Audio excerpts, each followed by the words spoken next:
Hello and welcome back. तो आप सभी का स्वागत है एक बार फिर से आपके इस एजुकेशनल चैनल अर्थनीति पर। तो आज हम लोग फिर से शुरू करेंगे अपने इस क्वेश्चन की सीरीज को। ठीक है, तो जैसा कि आप लोग देख रहे हैं, ये हमारा 142वां क्वेश्चन है। हम लोग इसके पहले 141 क्वेश्चन पे डिस्कस कर चुके हैं।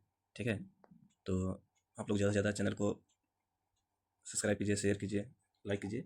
ठीक है, तो हम लोग बढ़ते हैं क्वेश्चन नंबर 142, जिसमें कहा गया कि भारतीय अर्थव्यवस्था में संयुक्त क्षेत्र का क्या अभिप्राय है। ठीक है, भारतीय अर्थव्यवस्था में संयुक्त क्षेत्र का क्या अभिप्राय है। देखिए, संयुक्त क्षेत्र जैसे कि होता है कि जैसे कोई अर्थव्यवस्था, ठीक है, जिसमें एक होता है सरकारी, ठीक है, एक होता है सरकारी क्षेत्र, ठीक है, और दूसरा होता है प्राइवेट, एक होता है प्राइवेट। दोनों को मिला करके जो क्षेत्र कार्य करता है, ठीक है, उसी को हम लोग बोलते हैं संयुक्त क्षेत्र। ठीक है, तो सरकारी और प्राइवेट दोनों को मिलाकर जिसका दोनों में योगदान हो, उसी को बोलते हैं संयुक्त क्षेत्र। तो इसमें ऑप्शन हम लोग पढ़ते हैं। पहला है किसी उद्यम में सरकार का अंश 60% से अधिक है। दूसरा है कोई भी वस्तु सरकारी तथा निजी दोनों क्षेत्रों में उत्पादित है। और तीसरा है यह सरकार सहकारिता का क्षेत्र का दूसरा नाम है। ठीक है, अब इसमें आखिरी ऑप्शन है किसी भी उद्यम में सरकारी एवं निजी दोनों का ही स्वामित्व है। तो जाहिर सी बात है, तो इसमें देखिए ऑप्शन नंबर बी और डी दोनों लगभग सेम लग रहे हैं। ठीक है, लेकिन यहाँ कोई भी वस्तु है, ठीक है, लेकिन यहाँ कोई भी उद्यम है। ठीक है, तो हम लोग उद्यम पे आते हैं, यानी option number D is the right answer. ठीक है, अब जैसे हम लोग इसका उदाहरण देख लेते हैं। ठीक है, उदाहरण में एक कंपनी है, ठीक है, एक है मद्रास रिफाइनरी। ठीक है, कौन है? मद्रास रिफाइनरी। और दूसरी कंपनी है गुजरात स्टेट फर्टिलाइजर्स। तो ये दोनों में क्या है, ये सरकारी भी है और प्राइवेट। लेकिन इसमें क्या होता है कि इसमें जो प्रभुत्व होता है वो मान के चलिए कि केवल उसका होता है।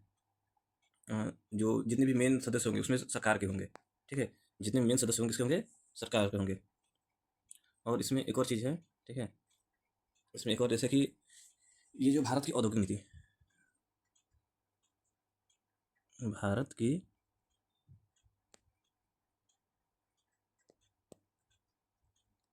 औद्योगिक नीति, जो कि एक से 1948 1951, ठीक है, अब क्या है, अब आ चुका है 1991। ठीक है, तो ये दोनों में क्या है, संयुक्त क्षेत्र का वो जिक्र है। ठीक है, और जिसमें कि दोनों को एक साथ उत्पादन करने का अधिकार दिया गया है। ठीक है, तो इसमें आता है कि इसमें एक है औद्योगिक नीति 1951 अनुसूची ब। ठीक है, औद्योगिक नीति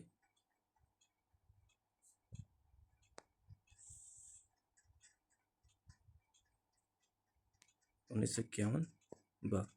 ठीक है, इसको आप लोग याद रख लेंगे। ठीक है, तो चलिए अब नेक्स्ट पे आते हैं। ठीक है,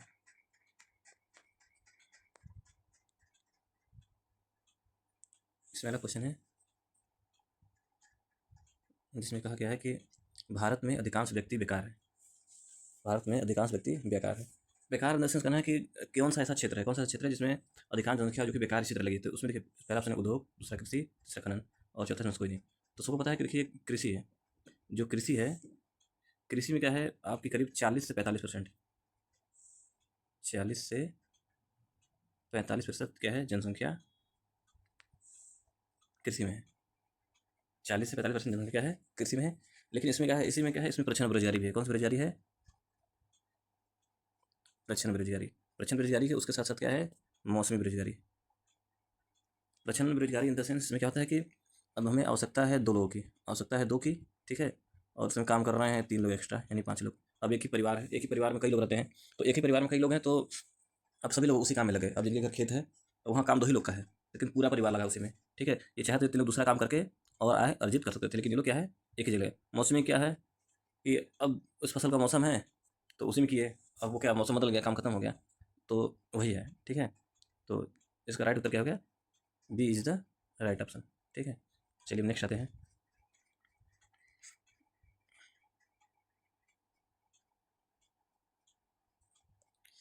भारत में भूमि सुधार के क्षेत्र में शामिल नहीं है। अब जो भारत में भूमि सुधार हुआ था, ठीक है, तो उसमें क्या हुआ था कि उसमें बिचौलियों को समाप्त कर दिया गया था। ठीक है, और जितने भूजोत है उसको एकत्र कर दिया गया था। ठीक है, सहकारी कृषि खेती अपनाई गई थी। ठीक है, और उसके बाद जितने भी लोग हैं, सब काश्तकार हो जितने भी हैं, उनको मालिकाना हक दिलाया गया था। ठीक है, और इसमें शामिल नहीं है, नहीं का मतलब है किसानों को मकान ऋण, तो ये ऋण इससे कोई संबंध नहीं है, तो option number D is the right answer. ठीक है, तो चलिए नेक्स्ट आते हैं। इसमें क्वेश्चन दिया है कि हरित क्रांति की सफलता निम्नलिखित में से की उपलब्धता पर निर्भर है, यानी कि हरित क्रांति की सफलता किससे निर्भर है। देखिए, हरित क्रांति की इसमें लिखा है कि बीजों की उच्च पैदावार किस्म, पर्याप्त सिंचाई सुविधाएं। ठीक है, और उसके बाद एक और ऑप्शन है रासायनिक एवं रासायनिक उर्वरक एवं कीटनाशक। ठीक है, उसी क्या है,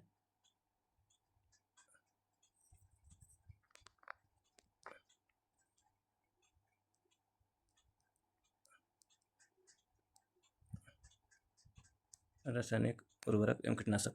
ठीक है, तो इसमें क्या देखिए, इसमें क्या हुआ था कि जो लास्ट टाइम में क्या हुआ था कि ये जो है हरित क्रांति में देखिए सभी कुछ ओके है। ठीक है, उसमें बीजों के ये भी है, पर्याप्त सिंचाई भी है, और कीटनाशक हैं, उर्वरक हैं, ये सारी चीज़ें आवश्यक थी। लेकिन इसमें जो मुख्य भूमिका, अब इसमें क्या है, हमको चयन करना है कि कौन सा सबसे बेहतर यंत्र होगा। लेकिन इसमें क्या होता है कि इसमें लास्ट में क्या था, मैक्सिमम जो मैक्सिको है, मैक्सिको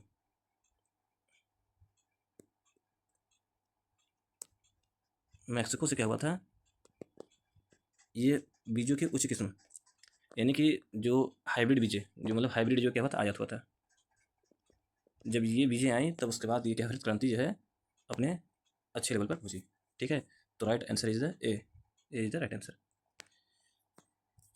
चलिए नेक्स्ट आते हैं। ये है भारत के विभाजन के कारण भारत का कौन सा उद्योग सबसे बुरी तरह प्रभावित हुआ। तो इसमें है रुई तथा शक्कर उद्योग, इंजीनियरिंग तथा सीमेंट उद्योग, जूट तथा रुई उद्योग, कागज तथा लोहा उद्योग। तो उसमें क्या होता है, देखिए जब भारत में क्या है, भारत का लगभग जूट का क्या है, 165 165 वर्ष पुराना इतिहास है। ठीक है, 165 वर्ष पुराना इतिहास है। ठीक है, जिसमें कि 1855 ईस्वी में, ठीक है, पहली जूट मशीन जो है अपना स्थापित हुई थी। ठीक है, लेकिन 1947 जब भारत आज़ाद हुआ तो उसमें क्या हुआ था कि लगभग 80% जूट, 80% क्या हो गया, ये चला गया बांग्लादेश के हिस्से में। ठीक है, और उसके बाद, और इसमें जो कपास होता है, कपास वाले में यानी कि जिससे कि 40% जो कि पाकिस्तान में हो गया। तो इससे भारत क्या हुआ, इसमें भारत को जूट तथा रुई उद्योग में ही घाटा गया सबसे अधिक। ठीक है, बाद में भारत ने बहुत सारी योजनाएं चलाई जिससे मतलब कि हमारी जो है ये सब थोड़ा बेहतर हो। ठीक है, चलिए नेक्स्ट चलते हैं। सी इज राइट आंसर। चलिए इसमें है भारत किस उद्योग में सर्वाधिक लोग कार्यरत हैं। तो देखिए जूट उद्योग हो गया, लोह इस्पात हो गया, कपड़ा उद्योग हो गया, शक्कर उद्योग हो गया। ठीक है, तो भारत में क्या है, कपड़ा उद्योग, कपड़ा उद्योग में सबसे अधिक लोग हैं। ठीक है, और एमएसएमई के तहत जो micro and medium small fine के था ना, तो उसमें क्या है, एमएसएमई, इसमें क्या है करीब 40%, 40% जो औद्योगिक रोजगार है ये इसी में है। ठीक है, तो जितने भी आपके उद्योग हैं, लेकिन सबसे अधिक क्या है, इसी कपड़ा वाले में ही है सभी लोग। ठीक है, लगभग 105 मिलियन ना, 105 मिलियन। क्लियर, तो option number C is the right answer. चलिए नेक्स्ट आते हैं। भारत में सबसे प्राचीन और बृहद स्तरीय उद्योग, तो लोहा, पटसन, कागज, कपास। तो इसका राइट उत्तर होगा सी, कपास, क्योंकि भारत में पता है सबसे बृहद स्तरीय उद्योग कपास वही होता था। पहले कपड़े वाला व्यापार सबसे ज़्यादा होता था। ठीक है, क्योंकि भारत का जो सबसे पहले जो प्राचीन जो है कार्यक्रम जो होता था वो कपास से ही होता था। चलिए हम नेक्स्ट आते हैं।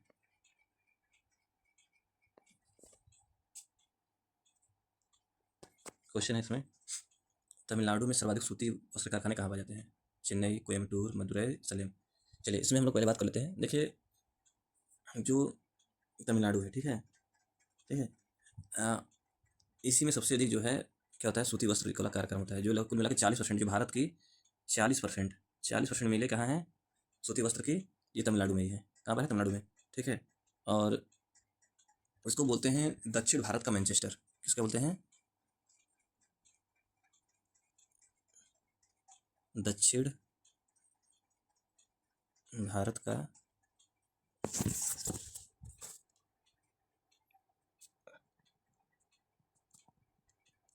मैनचेस्टर, दक्षिण भारत का मैनचेस्टर बोलते हैं, ठीक है। और उसके बाद और इसमें ऑप्शन होते हैं। अब तमिलनाडु सबको पता है, तमिलनाडु में क्या है, तमिलनाडु में है कोयम्बटूर, यहाँ पर कोयम्बटूर। और कोयम्बटूर में ही लगभग क्या है 919 919 क्या है सूती वस्त्र मिले हैं, ठीक है। 919 सूती वस्त्र मिले हैं, ठीक है। तो राइट उत्तर इज द बी, ठीक है। अब आगे बढ़ते हैं। ये है मोड वेट जो अप्रैल 2001 से कार्यान्वित होगा प्रस्तावित करता है। देखिए ये बहुत पुराना क्वेश्चन है, ठीक है। तो इसका जो है अब मोड वेट की ये सब सारी चीज़ हट चुकी हैं, ठीक है। अब आ चुकी है जीएसटी, क्या आ चुकी है जीएसटी, जो कि 1 जुलाई 2017 से लागू है, ठीक है। तो अब ये क्या है, ये सभी जो है ये बिक्री कर पे आ गया है, ठीक है। इसमें क्या कर सकते हैं, इसमें जो गुड्स एंड सर्विस टैक्स जो है जो सीधे वस्तु पर लगती है, ठीक है। तो अब ये क्वेश्चन कोई मतलब नहीं रहा। अब जैसे पूछा गया जाएगा बैट के स्थान पे क्या आ गया, तो ये जीएसटी को हम लोग जोड़ सकते हैं। चलिए ठीक है, नेक्स्ट आते हैं। कपास उद्योग जिन्हें कच्चे माल पर आश्रित हैं वे क्या क्या क्या है, भार मूलक है, भार वृद्धि मूलक है, भार समूलक है, कुछ भी। तो इसका जो राइट उत्तर है इसको बोलते हैं भार हास, बोलते हैं भार हास मूलक, ठीक है। इसको बोलते हैं भार हास मूलक, यानी कि पहले क्या होता है, पहले जैसे कि पहले जो कपास होता है काफ़ी भारी होता है, ठीक है। फिर धीरे धीरे इसमें से जब जब कच्चे माल का जैसे है भार है, तो फिर धीरे धीरे इसमें होता है कि इसमें भार में कमी आती है, और कमी आती है इस समय आता है जिसका भी भार जो है इससे जाता है, यानी कि जैसे रुई वगैरह बन गया, जो बन गया तो ये हो गया, ठीक है। तो right Uttar option number A is the right answer. चलिए नेक्स्ट आते हैं। अब ये पढ़ना है निम्नलिखित कथनों पर मनन कीजिए तथा पर सही उत्तर चयन कीजिए। गत सदी के 80 के दशकांत तक भारतीय उद्योगों ने उपभोक्ता वस्तु उद्योगों से मूलभूत व पूंजीगत वस्तु उद्योग की ओर संरचनात्मक स्थानांतरण की स्पष्ट प्रवृत्ति को परिलक्षित किया। तो उस कहने का मतलब यह है कि यानी गत 80 के दशक के आसपास बोला जा रहा है, यानी कि मान चलिए कि 1985 से 90, 1985 से 90 के समय की बात है, ठीक है। तो इसमें क्या बोला जा रहा है कि उद्योगों ने उपभोक्ता वस्तु उद्योगों से मूलभूत व पूंजीगत वस्तु उद्योग की संरचनात्मक स्थानांतरण की स्पष्ट प्रवृत्ति को परिलक्षित किया है। हाँ ये बात तो सही है, ठीक है, क्योंकि उद्योगों जो है वो क्या होता है, अवधि के मूलभूत उद्देश्य पूंजीगत और उद्योग वस्तु में क्रमशः वृद्धि हुई है, ठीक है। और तो और ये तो नहीं कथन सही है, ठीक है। अब आते हैं इसका दूसरा कथन। इस अवधि के दौरान उपभोक्ता वस्तुओं की मांग में कमी आई है। नहीं भाई ये बात गलत है, उपभोक्ता वस्तु मांग में कमी नहीं, वस्तु की मांग में वृद्धि हुई है। तो ऑप्शन नंबर इसमें क्या है, ए जो सही है और आर गलत है, यानी option number C is the right answer. चलिए नए क्वेश्चन पर आते हैं। भारत में कोर उद्योग क्या है, भारत में कोर उद्योग क्या है। तो कोर उद्योग में कुल मिलाकर के 8 उद्योग आते हैं, कितने आते हैं 8, टोटल 8 उद्योग आते हैं, जिसमें आपका हो जाता है पहला में है रिफाइनरी। रिफाइनरी आप लोग समझ रहे हैं, जिसमें कि कच्चे तेल को शोधन किया जाता है, ठीक है। कच्चा तेल आप समझ रहे हैं ना, आजकल बहुत चर्चा में विषय है, ठीक है। पहला है रिफाइनरी, ठीक है। उसके बाद दूसरा दूसरा है बिजली, दूसरा हो गया बिजली। फिर उसके बाद तीसरा आप लोग नोट करते जाइए, तीसरा में हो गया इस्पात, ठीक है, तीसरा इस्पात हो गया। फिर चौथा में आपका हो गया कोयला, चौथा में हो गया कोयला। पाँचवा पाँचवा में हो गया कच्चा तेल।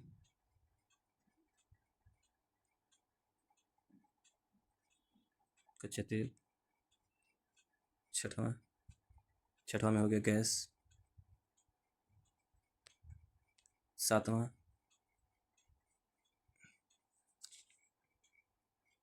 में हो गया आपका सीमेंट। और आठवां में हो गया उर्वरक यानी खाद वगैरह। ठीक है, तो ये सारे आठ आठ हो गए। ठीक है, तो अब इसमें क्या है, ऑप्शन में विद्युत भी है, पेट्रोलियम पदार्थ भी है, कोयला भी है, यानी उपरोक्त में सभी, यानी option number D is the right answer. चलिए अब आते हैं नेक्स्ट पे। भारत सरकार के राजस्व का प्रधान स्रोत है। भारत सरकार के राजस्व का प्रधान स्रोत है, पहला प्रत्यक्ष कर, अप्रत्यक्ष कर, घाटा पूर्ति, रिजर्व बैंक से उधार।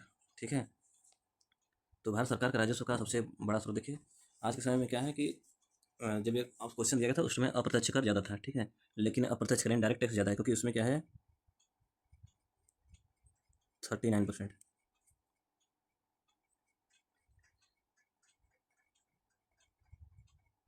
39% प्रत्यक्ष कर है, और उसके बाद आपका जो है 27% क्या है, अप्रत्यक्ष कर है।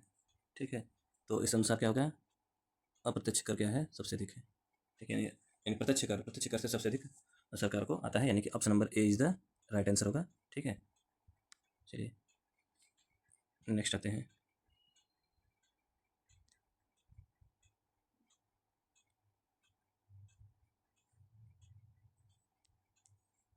निम्न में से कौन सा एक संघीय बजट 2017-18 के अभीष्ट उद्देश्यों में सम्मिलित नहीं है। ठीक है, तो अब इसमें है भारत को, जो संघीय बजट है इसमें क्या है, भारत को रूपांतरित करना, भारत को स्वच्छ करना, भारत को ऊर्जावान बनाना। ठीक है, ये सारी चीज़ें तो सम्मिलित हैं। ठीक है, लेकिन भारत को शिक्षित करना ये संघीय बजट का हिस्सा नहीं था। ठीक है, तो option number C is the right answer. ठीक है, ये 1 फरवरी 2017 को शुरू हुआ था। ठीक है, 1 फरवरी 2017, और जो कि अरुण जेटली जी इसमें थे। ठीक है, तो राइट आंसर आपका हो गया सी। अब हाँ, ये क्वेश्चन आ गया आपका, भारत में किस वर्ष रेल बजट को आम बजट में मिला दिया गया। भारत में किस वर्ष रेल बजट को आम बजट में मिला दिया गया, तो देखिए इसको मिला option number A 2015, B 2016, C 2017, D 2018। तो इसका राइट उत्तर होगा 2017। ठीक है, 2017 में क्या हुआ था कि इसमें एक साथ मतलब कि प्रस्तुत किया गया था। ठीक है, तो अब देखिए इसमें क्या है कि पहले क्या था कि 21 सितंबर 21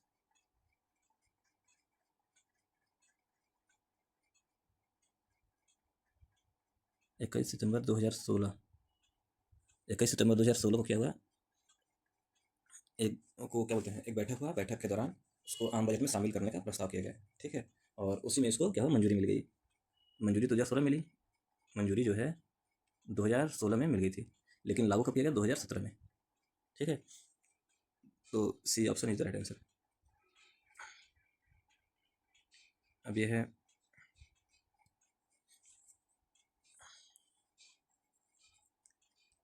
भारत में राज्य सरकारों के लिए आय का सबसे महत्वपूर्ण स्रोत क्या है। भारत में राज्य सरकारों के लिए आय का मुख्य स्रोत क्या है, तो इसमें है भूमि कर, भूमि आय कर, आयात शुल्क, बिक्री कर। तो जब ये क्वेश्चन दिया गया था तो उस टाइम तो बिक्री कर था। ठीक है, लेकिन जो क्या हुआ, राज्य सरकारों क्या होता है, राज्य सरकारों को जो केंद्र सरकार क्या है, वो हिस्सा देती है। ठीक है, और केंद्र सरकार हिस्सा देती है, और उसी हिस्से में सबसे अधिक राज्य सरकारों को मिलता है। ठीक है, राज्य सरकारों को मिलता है, यानी केंद्र सरकार द्वारा जो हिस्सा मिलता है उसी में ही सबसे अधिक आय होता है। ठीक है, तो नेक्स्ट नया जब भी क्वेश्चन बन के आएगा तो उसमें आप लोग देखिएगा, तो आप लोग समझिएगा। ठीक है, तो अनुदान वगैरह लिखा हुआ, केंद्र सरकार द्वारा अनुदान वगैरह, तो उसमें आप लोग उसको मान लीजिएगा सही। ठीक है, तो अब नेक्स्ट क्वेश्चन पे आते हैं। क्वेश्चन है, विगत वर्ष में भारत में केंद्र सरकार का सर्वाधिक संपूर्ण व्यय किस क्षेत्र में हुआ, यानी विगत वर्षों में क्या हुआ, तो उसमें ऑप्शन है सुरक्षा हो गया, विकास हो गया, प्रशासन हो गया, सहायता निदान हो गया। तो देखिए इसमें जो आंसर है, ठीक है, आंसर दिया है इसमें सुरक्षा विकास, पहले विकास में बहुत खर्च होता था। ठीक है, लेकिन विकास का जो हिस्सा है वो कम हो गया। ठीक है, अब विकास कैसे हो रहा है आपको पता है। ठीक है, तो अब क्या करना है, इसमें जो नया ऑप्शन बन के आएगा, नया ऑप्शन बन के आएगा ब्याज भुगतान क्या बन के रहेगा? ब्याज, ब्याज अदायगी।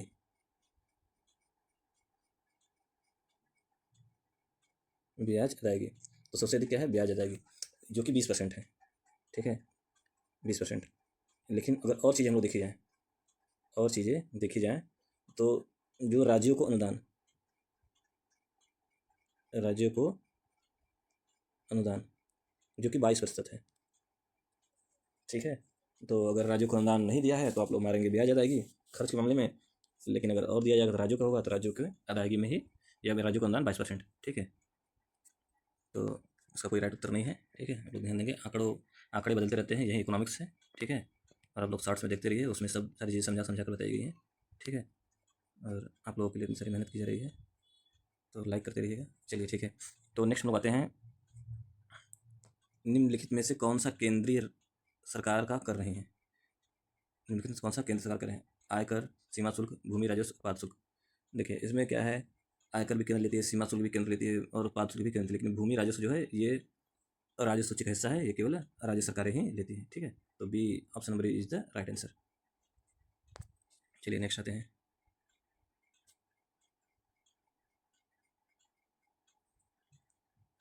कौन सा ऐसा कर है जो केंद्र से सरकार द्वारा लगाया जाता है लेकिन उससे प्राप्त आय को केंद्र और राज्य में विभाजित किया जाता है? आयात शुल्क हो गया, केंद्रीय उत्पाद शुल्क हो गया, निगम शुल्क हो गया, इनमें से कोई नहीं। तो फिर इसमें है, इसमें एक 80वां संविधान संशोधन पारित किया गया था। ठीक है, 10वें वित्त आयोग की सिफारिश से, जो 10वां वित्त आयोग है, 10वां वित्त आयोग, जिसके द्वारा क्या हुआ था कि एक पारित किया गया था, जिसके आधार पर अब केंद्र सरकार सभी कर राज्यों के साथ विभाजित है। यानी कि अब एक केंद्रीय उत्पाद शुल्क, केंद्रीय उत्पाद शुल्क क्या है, ये सब में बटेगा। ठीक है, तो option number B is the right answer. Next आते हैं, निम्न में से कौन से दो कर हैं? दो कर परोक्ष कर हैं, कौन कौन से हैं? परोक्ष कर, बिक्री कर आयकर, आयकर संपत्ति कर, बिक्री कर उत्पादन कर, आयकर उत्पादन शुल्क। ठीक है, देखिए इसमें से जो है, जो दिया गया है, आयकर, ठीक है, संपत्ति कर, ठीक है, आयकर संपत्ति कर, ठीक है, ये दोनों क्या है? ये दोनों है आपका डायरेक्ट टैक्स, यानी कि प्रत्यक्ष कर। ठीक है, आयकर और संपत्ति कर। ठीक है, जबकि जो बिक्री कर है, बिक्री कर है और उत्पादन शुल्क है, ठीक है, ये दोनों आते हैं इनडायरेक्ट, इनडायरेक्ट टैक्स, यानी सी इज द राइट आंसर। ठीक है, तो आज के लिए इतना ही। ठीक है, कि एक क्वेश्चन और कर लेते हैं।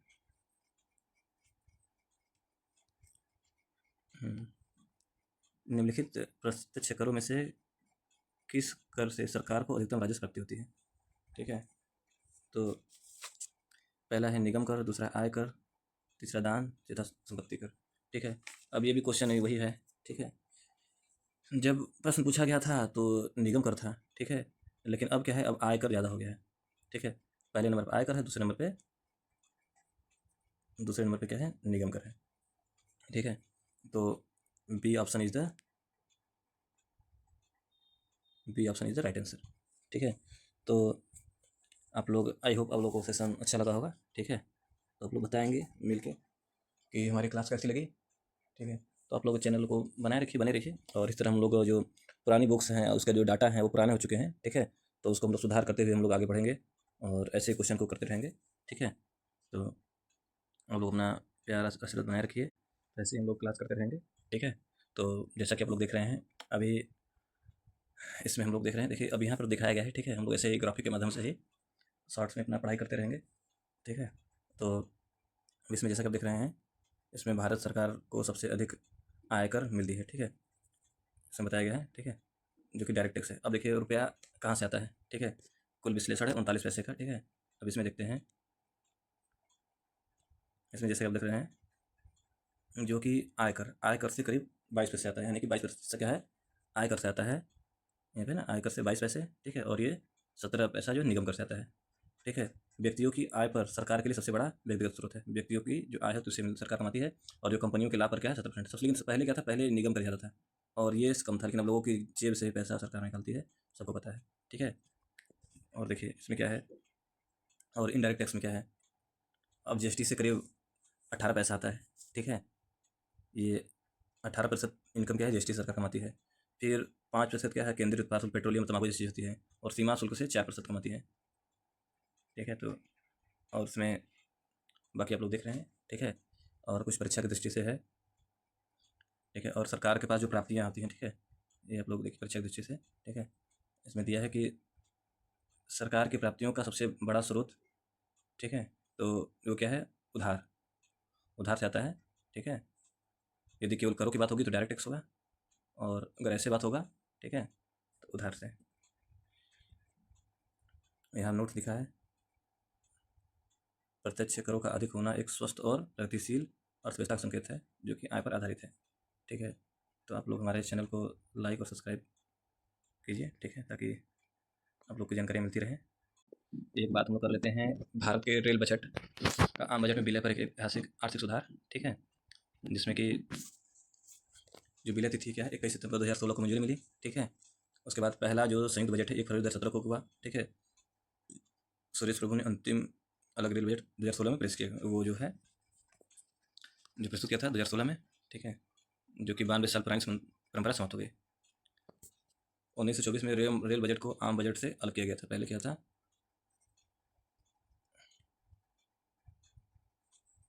1924 में एक वर्ष समिति आई थी, एक वर्ष समिति के आधार पर, ठीक है।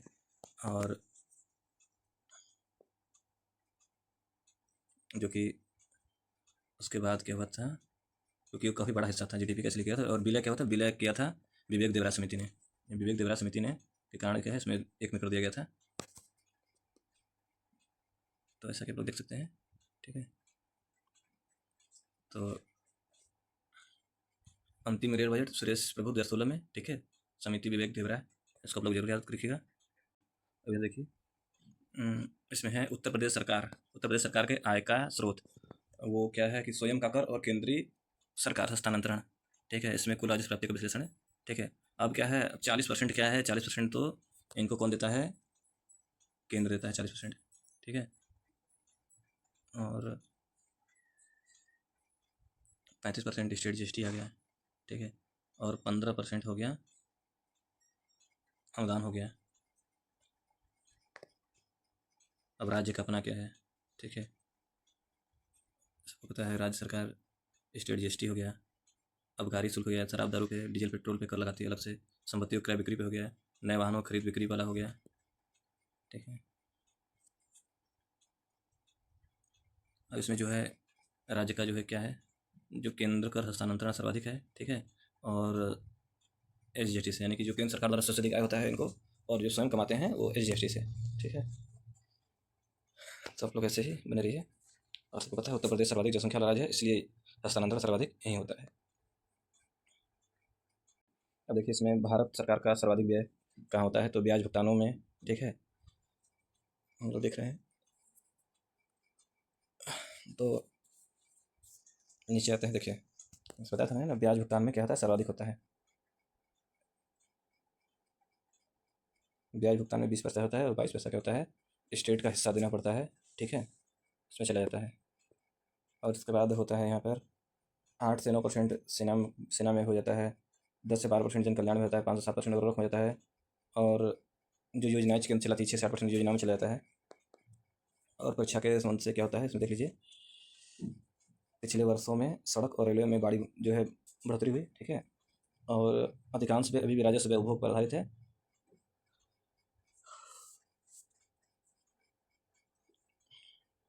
बजटी घाटा उधार से भरा जाता है, जिससे भविष्य में ब्याज का बोझ बढ़ता है, ठीक है। तो ये भी तो देख रहे हैं। ये मैंने क्वेश्चन बताया था, भारत में 8 कोर उद्योग।